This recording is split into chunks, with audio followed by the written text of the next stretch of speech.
पृथ्वी सारा जो महामारी परिस्थिति सृष्टि होई परिस्थिति रे मो परिवार सह शांति एवं सुरक्षित हो रही अछि।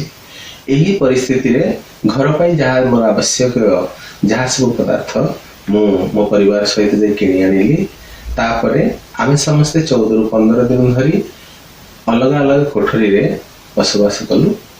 तापरे आमे वर्तमान सब मिलीमिशी रहुछु। वर्तमान आग भली गहळ चहळ देखा जाउनी। लोक माने आवश्यक हेले ही बाहर को बाहरुचंती। सरकार और शासन कल अहरह लोक मानकर निरापत्ता विषय जणाउछंती। देशर प्रधानमंत्री मध्ये संपर्क रे जणाउछंती। मते एतिक बुझा पडुची एही भूताणु संपर्क रे शिक्षित लोक माने अधिकरु अधिक ज्ञान आहरण करी सेथिप्रति अति सतर्कता अवलंबन करुछंती। एही भली जदि चले ताहले आमे भूताणु को प्रतिहत करि परिबा एवं सुरक्षित रहि परिबा। कोविड-19 रो महामारी समय रे जणे लेखक भाव रे मो पाखरे केवल अछि समय समय और समय। शब्द समूह सब आसी अति व्यस्त विव्रत कराउछंती। से माने मते कहउछंती तू जदि बाहर को जाउनु घरे आम सह समय काट। कोरोना भूताणु कहतु बीजाणु कहतु जीवाणु कहतु यही प्रसंग रे विश्वर मुक्त मंच रे अनेक लोक अनेक अभिज्ञता लिखिले। से सब को पढ़ी पढ़ी मो नयंत होची। एते ज्ञान जदि हमर ए मानव जाति आपण मुंडर बाहर करि पारंतानी तबे आज हुए तो संसार रूप किछ आउ किछ होइथांता। मु जेती सब पढुची ए सब मागी आनिबा तियण आ शिक्षा देबा बुद्धि भली। अनेक भाई बंधु कुटुंब मते कहउछंती जे प्रभु किछि लेखा जाओ ए प्रसंग को किछि बुझाई लेखन। एनु एही संप्रयोग रे एही प्रसंग ने किछटा मु लेखिबा को आरंभ करिछि।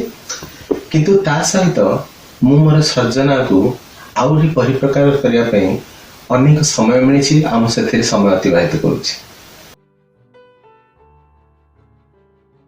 बहुजन सुखाय बहुजन हिताय च विश्व ब्रह्मांड सत्य शिव सुंदर रे परिपूर्ण। सेई सुंदरता को आपणे नेबा ही होछि विश्व भातृत्वर प्रथम पदक्षेप। निज मनर कलुष को अन्यर महत हानि रे न धोई निजकु सेई कलुषर बाहर को आनिबारे ही अछि मनीष पणिया। मन प्राण आत्मा रे महत ले ही हमर मनीष पणियार सार्थक अछि। एई दुख भय विव्रत रे बंचुथिबा मनीषक पई समस्तंकु सेई महत कथा बुझिबाकु हेबो जहा भीम भईंक बळी महत आ विज्ञ पुरुष कहि जाइछंती। प्राणी को आरत दुख अप्रमित देखु देखु केबा सहु मो जीवन पछे नरके पड़ी थाउ जगत हुदार हेउ। जदि हमें सभ्य शिक्षित मार्जित तेबे एही संकटजनक परिस्थिति को बुझिबारे एते विलंब किया। एही परिस्थिति रे मु प्राय 2 थर देखलिनी। आगरु आ 2 थर देखिथिली। गोटे सिनेमा तार ना होची कंटाजियन।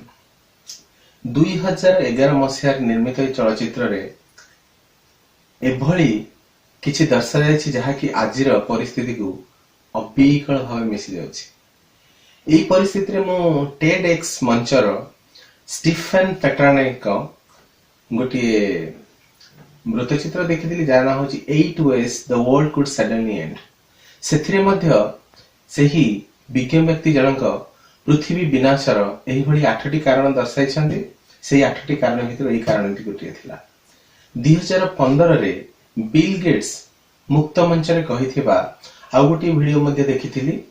सो एही परिस्थिति रे मु एही भली वीडियो और चलचित्र संग्रह करी देखिबारे लागिछि। दिन तो लिखिबारे कटि जाउछि, राति सब देखिबारे कटि जाउछि। आपण माने जहा सब सरकारी कलरु शुणुछंती बा विश्व स्वास्थ्य संगठन रो पढुछंती ताहा तो पालन करिवे। किंतु आपण मने रखंतु हमर एही पृथ्वी हेउची प्राणमयी प्रकृति। एही पृथ्वीर कोण अनुकोण रे एभली अनेक जीवाणु भूताणु विषाणु बैक्टेरिया फंगाई अणुकोशी एककोशी द्विकोशी आम भली जीव समस्ते बसवास करुछंती। एही पृथ्वी उपरे समस्तंकर अधिकार अछि। तेणु भूताणु सहित मोर कौन शत्रुता नहीं। ଏହି ପରିସ୍ଥିତିରେ ଆପଣଙ୍କୁ ଭୂତାଣୁ ହୁଏତ ଗୋଟିଏ ଜିନିଷ ଶିଖାଇଦେଲା ଯେ ଆପଣ ନିର୍ମଳ କେମିତି ରହିବେ, ପରିବେଶ କିଭଳି ନିର୍ମଳ ରଖିବେ, କେମିତି ସୁରକ୍ଷିତ ରହିବେ, ଏହା ତ ସେ ଶିଖାଇଦେଲା। ତେଣୁ ମୁଁ କହିବି ଆପଣମାନେ ଅଧିକ ଜ୍ଞାନୀ ହୁଅନ୍ତୁ।